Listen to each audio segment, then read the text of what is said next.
All right, guys, welcome back for the last session that I'm going to cover. So we looked at loop invariants, right? And how to identify loop invariants, how to move them around. Let's look at the impact. See, we got this so far, right? We started with a code which had 3 million index operations and 2 million multiplications. We brought it down to around a million plus multiplications and a million plus index operations. Let's see what all we can do. I mean, just to make you go further, kind of gaga. Let's see. We'll look at what is called a strength reduction in loops. Okay. We know what's the loop induction variable. When I have a loop for I equal to 0, I less than n, I plus plus, that I is called the loop induction variable, right? So in every iteration, it increases. Let us say it increases by 1, okay? I call an expression as an induction expression if that expression looks like this, IC1 plus IC2. It can be reduced to something like IC1 plus IC2.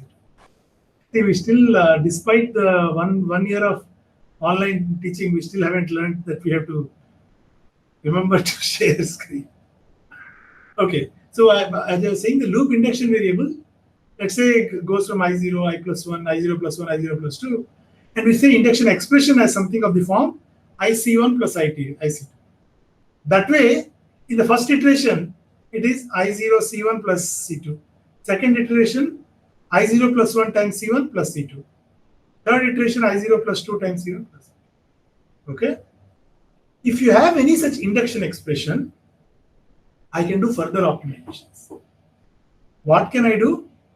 Wherever this IC1 plus C2 occurs in the loop, I'll replace it with a temporary T. Okay? So let us say I have a loop over some loop induction variable I. And I have code that looks like this, IC1 plus C2. Okay? Let's say I'm writing something simple, x equal to this. Okay? I want to replace it with T equal to I0 C1 plus C2 and x equal to T. And at the end of the loop, T equal to T plus C1. What did I do? See, one point to note, if you look at the value of x, initially it is this. Next it is this. Next it is this. What's the difference between the two consecutive updates to x? It is C1. Correct? It increases by C1. So what did I do? I said T equal to this, x equal to T, and T equal to T plus C1. Okay? What did I gain from this? Can someone point it to me?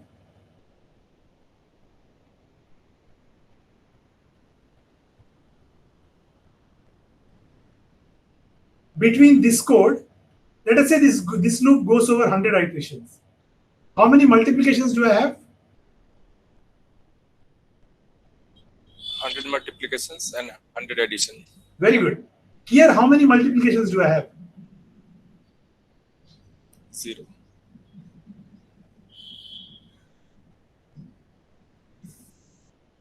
Only one multiplication here. Only one. How many additions do I have? 100. 100 plus 1. 101. Right? So I replaced 100 multiplications and 100 additions with 101 additions. And as you know, additions are much cheaper than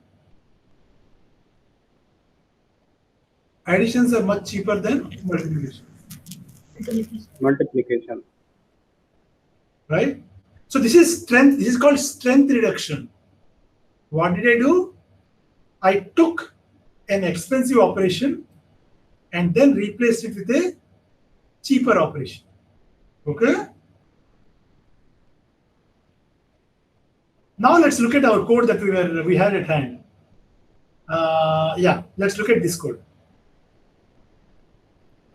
Let's look at this code. Yeah, go ahead. There's a question. I had a question now. I mean, your statement that you made earlier that multiplication is cheaper than addition. Typically, Yeah, is it really true today in today's yes. As of today, it is in the popular machines, in the common machines that are available.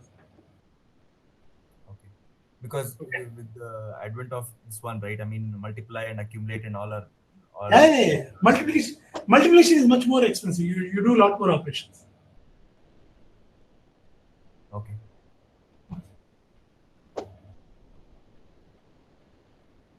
Okay, Okay. Yeah. fine. Further, if you look at it, here I'm doing 100 plus 100. Here I'm doing only 100 in the loop plus 1. So the number of operations are also less. Okay. Fine, Samir? Yeah. Yes. Because Okay, I mean, indirectly, right? I mean, from my experience, I mean, multiply and accumulate is normally is the same, and adding a single cycle extra will actually cause probably end up taking more cycles, and so 101 could be higher than 100. So No, it's not 100, it's 200, right? It's 100 plus 100. yeah, I mean, assuming that multiply and accumulate is kind of a single this one nowadays, so that's the reason. No. So when you look at multiply and accumulate, typically the addition there is, I mean, this is not a single instruction. The CISC instructions can be big, right? Understood. Yeah. So the moral of the story, I guess, what I'm trying to bring out is that, look, in general, multiplication is expensive. You can using a more fancy instruction, you may reduce it from 100 plus 100, 100 multiplication plus 100 addition to something less than that. But still, 100 additions is much cheaper. Understood. Yeah, that makes sense. Yes. Okay. Fine. Let's continue. So if we go back to this particular loop, do you see any code where I can do strength reduction? Do I have any induction expressions that we talked about? Is there any induction expression?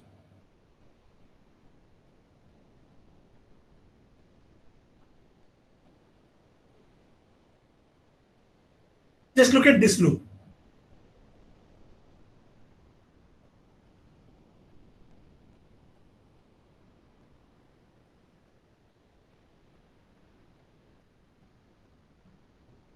If you look at t times k, what do you see? What is the value of this expression when k equal to 1?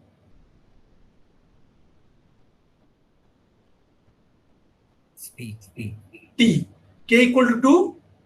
2t. So 2t. So what I can do, I can write a temporary, let's say T4. I can write here T4 equal to T. T4 equal to T. And here I can replace it with T4. At the end of the loop here, I can write T4 equal to T4 plus K. So now tell me how many multiplications do I have? This whole 1 million multiplications are gone. Right. Similarly, do you see any other thing I can do in this loop? The I is constant. The I times j. Even this can go out. I can make here T5 equal to I. Replace this with T5. At the end of the loop, here I'll write T5 equal to T5 plus I. How many multiplications do I have now? From 2 million multiplications, it came down to 0. How cool is that? Yeah. Any questions?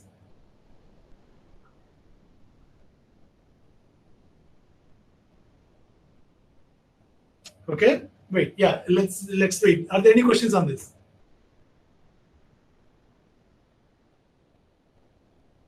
No? No. Very good. Let's go further. Okay. Let's again come back to this the first for loop we looked at. Let me just clear the board a bit. Let's look at this for loop. To which address am I writing here in iteration 1? Aditi, to which address am I writing at the k equal to 1?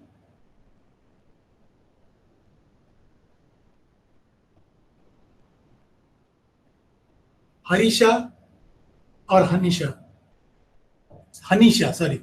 Hanisha.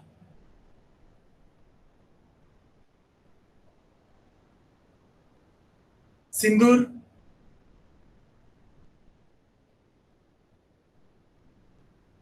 Anyone wants to answer this? To which address am I writing here? T1. Address of T1 of 1. In the next iteration, what will I write to?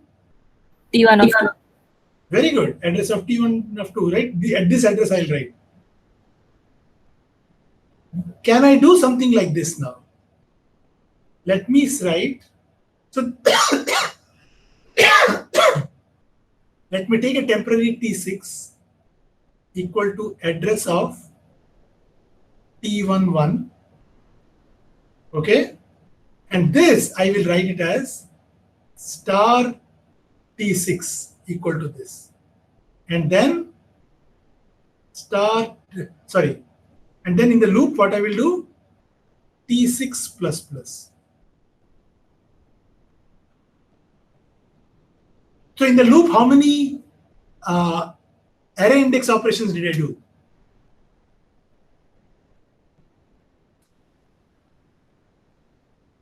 In the loop, how many array index operations am I doing?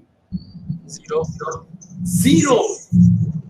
From a million array index operations, it became 0. And why am I doing T6 plus plus here? Can someone explain?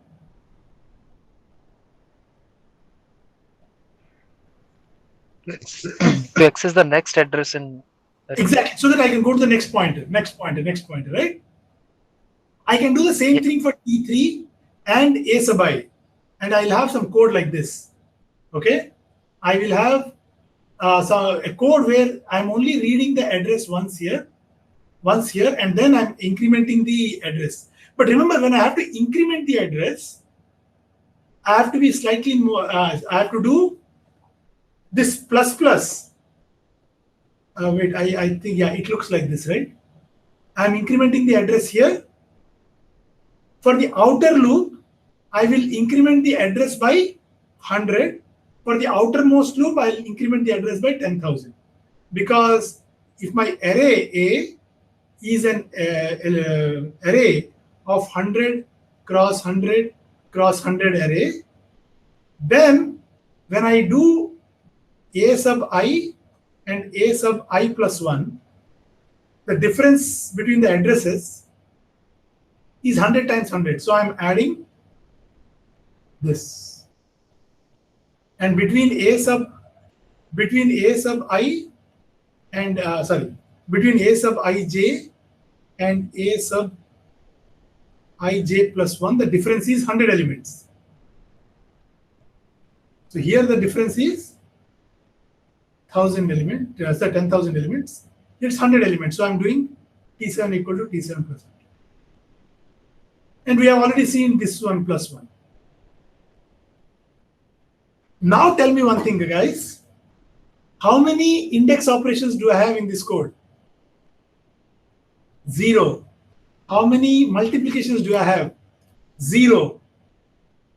Do you remember the original code which had so many multiplications, so many index operations? Does this really make you feel, wow, can a compiler do this? Yeah, definitely. Sir, but you are still dereferencing the pointer, right? That's the same thing as an array access. No, it's not. So this one is a simple load. This will be replaced with a simple load. Array this thing, I have to do this array sub I, right? So that's an indexed load. Yeah. And if I'm doing A sub I sub j, that's kind of, I'm getting A sub I, then sub j, then sub k.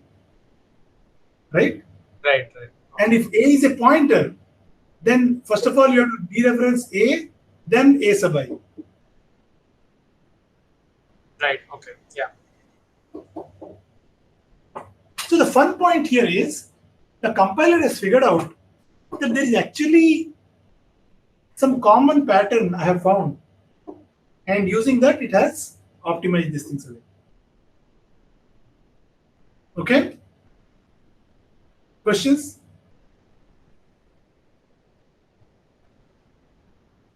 Do any one of you feel that this is still wrong or something of that sort? Huh?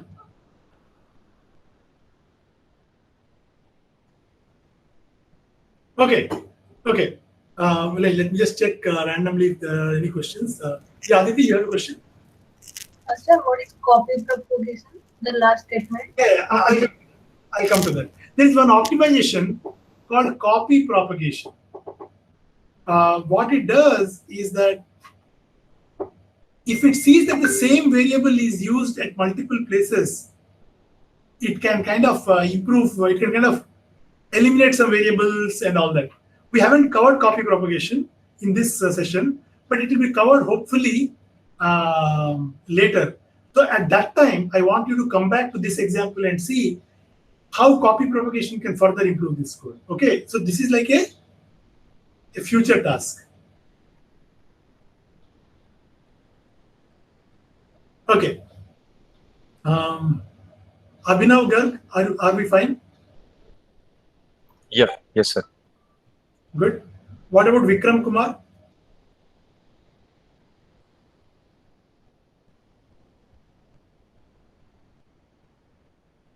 Vishal Pai?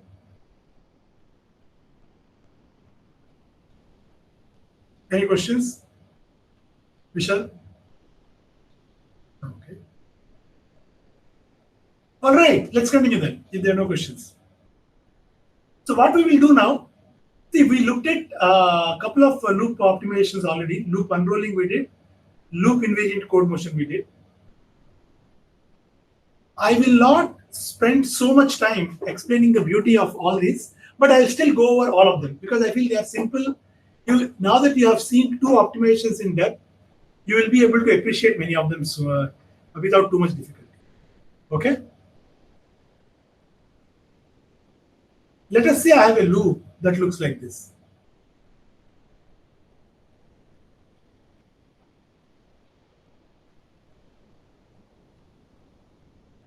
Okay? And in this S, the variable V is not modified, or this condition is not changing in the S. You know what I can do? I can take this code and replace it with if V.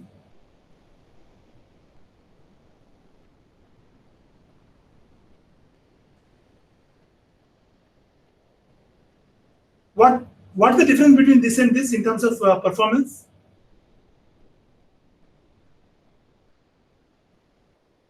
Anyone? The branch is only executed once. The condition is only executed once, right? So this is a far better code, far improved code than this. So now the question is, when can you do this transformation? Can someone tell when can I move it around, move it out?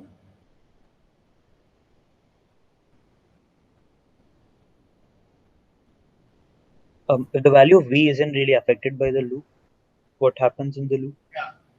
V is loop invariant. Okay. V is not dependent on what S does or what I does. Okay. Or I'll write it as, instead of writing loop invariant, I'll write it as V is not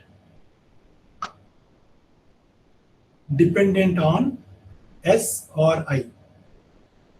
Okay?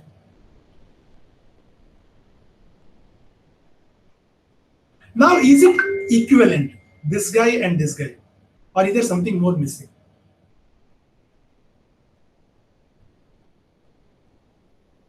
Let me give you a hint. One minor thing is missing.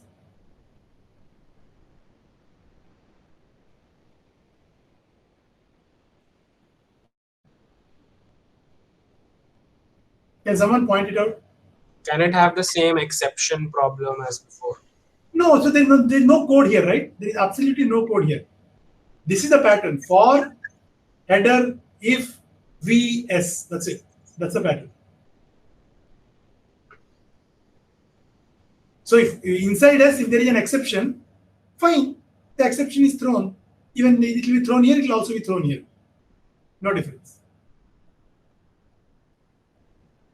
No, but V might throw an exception evaluating. No, V is not an V is okay. V is not dependent. Okay, V. I wrote V as a variable, but if you want to see V as a expression, then we should say V has no side effects, right? Because what we said is V was a variable, but if you see it as an expression, then we want to see that V has no side effects. But for us, V is a simple variable. Okay, just a condition variable. If it is an expression, I will first do loop invariant code motion, move that expression out, and then see if I get this form. If I get this form, I'll translate it to this form. Okay, my question is back. Is it equivalent? Code A and code B, is it equivalent? I'm claiming code B is missing something.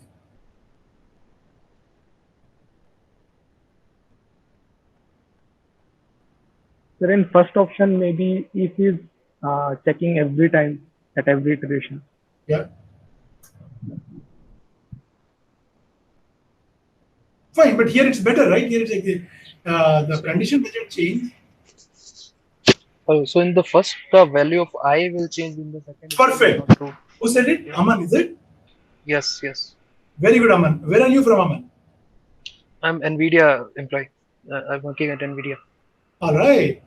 NVIDIA has good employees. All right. So what am I writing here now? So what I will do, see at the end of the loop, what is the value of I? Aman? In the second one, No, at the end of the loop, what should be the value of I? in the first loop it would be n because the loop would, N plus 1 you mean. yeah, n plus 1, yeah. So what I will do, I will rewrite this code if V from here to here, and outside the for loop, I have I equal to n plus 1. Yeah, yeah. Make sense? All of you?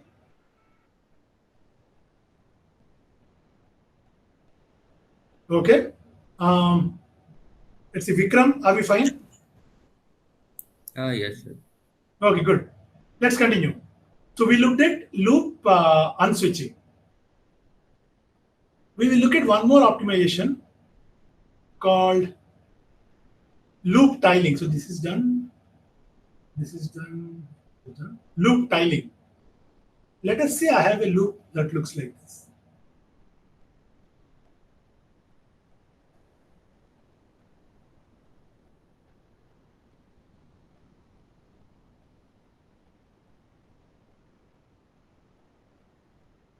And I have some code that goes over A sub ij, like this matrix multiplication, something that repeatedly accesses A sub ij. Okay.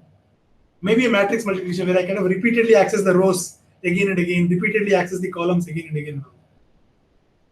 So if I have a matrix like this, I repeatedly access these elements again and again.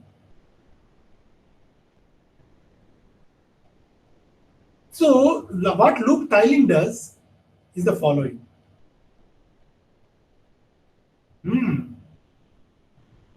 It says, let me do this.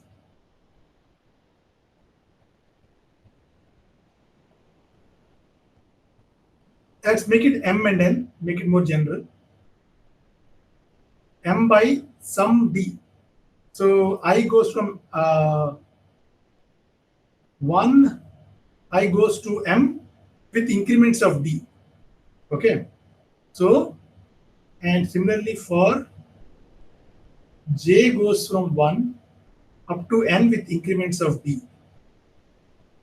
And I'll make this one outer one, let's say. Maybe I should make it II. And this one JJ. For I equal to So what I'm doing, I'm jumping I equal to 1 here, j equal to 1 here. Next, I equal to 1, j equal to a jump. Okay. So what I'm basically doing is for I equal to 1, my jj varies from 1, 2, 3 up to here. Okay. Then I will go to the next side. So basically I want to do this block first, then this block, then this block, then this block, then this block, then this block. So for this I am writing I equal to II, let us write the exact expression, II times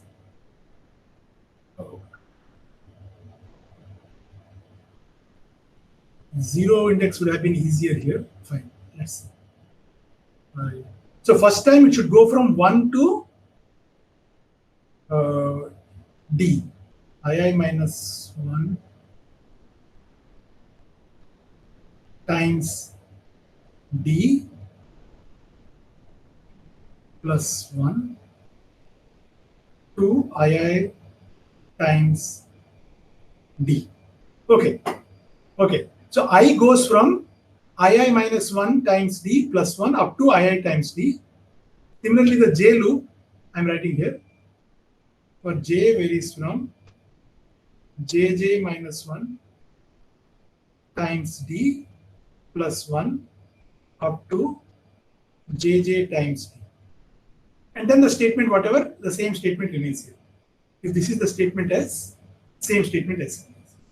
So what did I do? I took a loop which is going over the complete array like this. Now I change it to this, then I go up, then one more block, then again go up, one more block, then come to the next row. Again block, go, again block, go, again block, go. This is called as loop tiling or loop blocking. If these elements are accessed again and again, if I choose the tile size carefully, for the full time when I need these elements, they are always there in the cache. Okay. So what did I do in loop tiling? I took this loop, this two-dimensional loop, I made it a loop nest with four level depth. Okay. The complexity hasn't changed, just that the cache behavior has improved because whatever these elements which are required, they're all gotten once. I keep them once and keep on reusing them.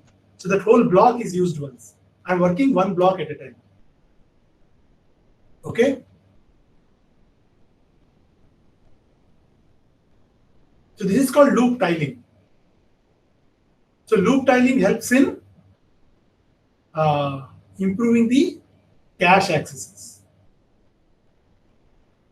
Any questions in this? So instead of going from 1 to 100, I'm going now, let us say, outer loop. Let's say I let not make it 100, let me make it 64. That should be easy for me.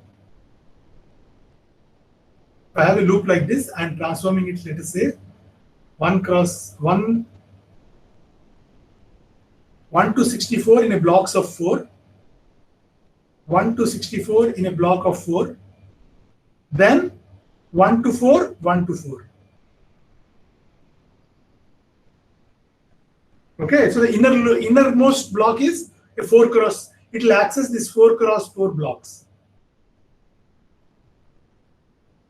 Does it make sense?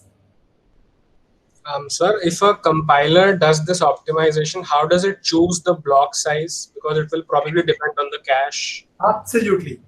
Who asked this question? Rupanshu, is it? Yes. Very good, Rupanshu. The block size tightly depends upon the data cache size. So if I have a data cache that can hold some X number of elements, I will choose a block such that the elements accessed in that block are fully available in the cache or and fit in the cache. Okay? So the compiler is aware of the hardware. So this is a classic example where the compiler does, this is a high-level optimization of sorts, loop tiling, or mid-level, but which is clearly dependent on the hardware features. Okay? Right. Very good. So now let's ask this question, when can I do this? For this to be done, remember, after I have done this transformation, the order of the execution has changed. So this can be done only when different in different iterations, let's say S11 and S12, S13, S14, S21, S22, S23, S25, all of them, they are all independent. So this can be done only if all the iterations are independent. See, I'm unfortunately, for lack of time, I'm not covering the dependence analysis. But remember, there is a serious, a very important chapter called dependence analysis, which will tell us whether in different iterations, this body will have dependence with another iteration. Iteration I equal to 1, j equal to 1, does it have dependence on I equal to 3, j equal to 5, things like that. Okay. So we will do dependence analysis to figure out the different iterations. In different iterations, S is independent of each other. So we need S, different instances of S have to be independent. Only then we can do loop tiling. Okay? Any questions?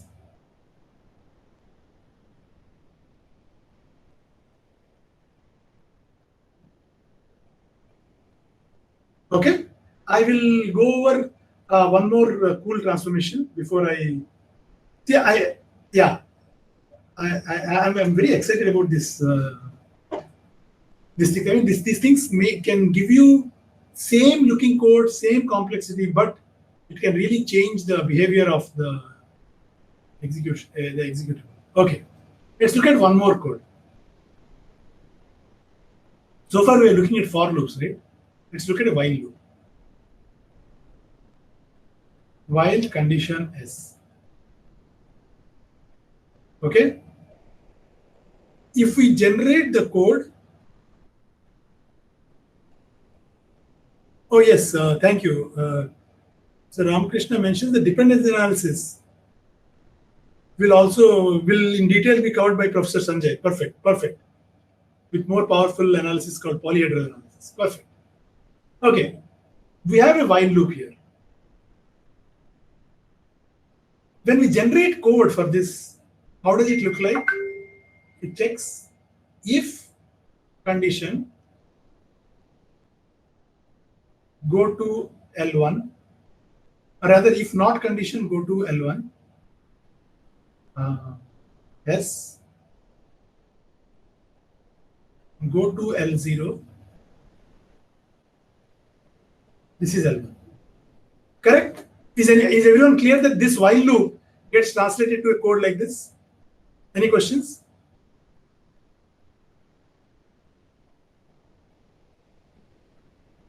No, Vishnu, in the loop unrolling, we have not changed the complexity of the algorithm at all. It still does the same number of iterations. Just that the cache behavior is better. Okay, let's come back to this. Any questions from here to here? Any doubts that these two are equivalent? Shambho Roy?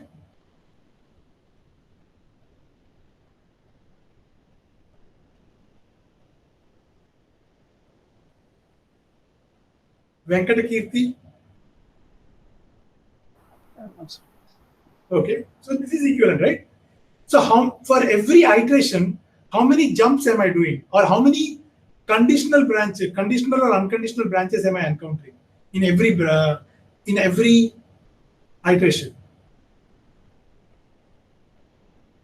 In every iteration, I have one conditional jump and one unconditional jump. Correct? Let me rewrite the code. I'll rewrite this while loop to a do while loop. What's the difference between a while loop and a do while loop?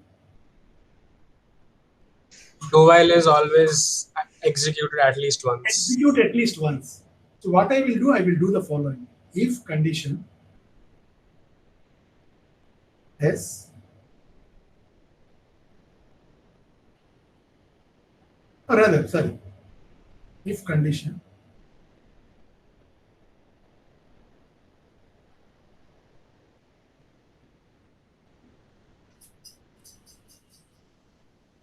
It's not visible. it's not visible. Yeah, now it has come. Okay, yeah. So now what did I do? I replaced this while loop with this code, if and do while. Do you see that they are equivalent? Now look at the code that is generated for this. If not condition, go to L1, L0, S. If condition, go to L0, L1. Now in every iteration, how many jumps do I have? Conditional, how many conditional or unconditional jumps?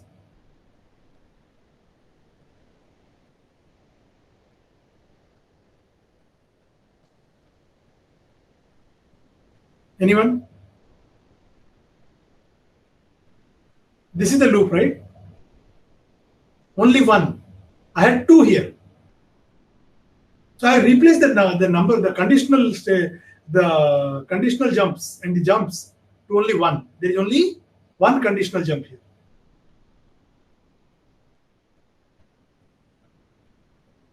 So this is called as loop inversion. What did I do?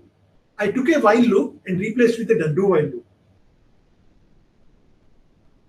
Any questions?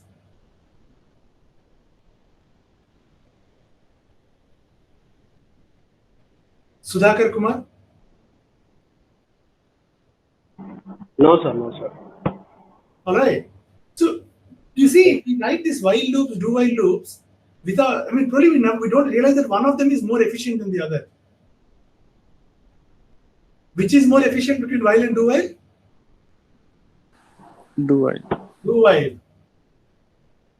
So in case you happen to write a while loop, the compiler does take care of it and replace it with a do while. Okay.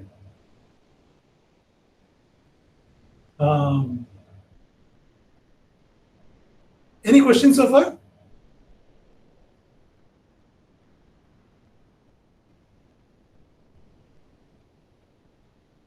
No? Okay, then we'll do one thing. We will take a small pause here from loop optimization. There are a few more that are interesting I have listed here, but considering the time, I will go into function optimizations, a couple of them, and come back to it if possible. Any questions on loop optimization so far? No, right? Okay.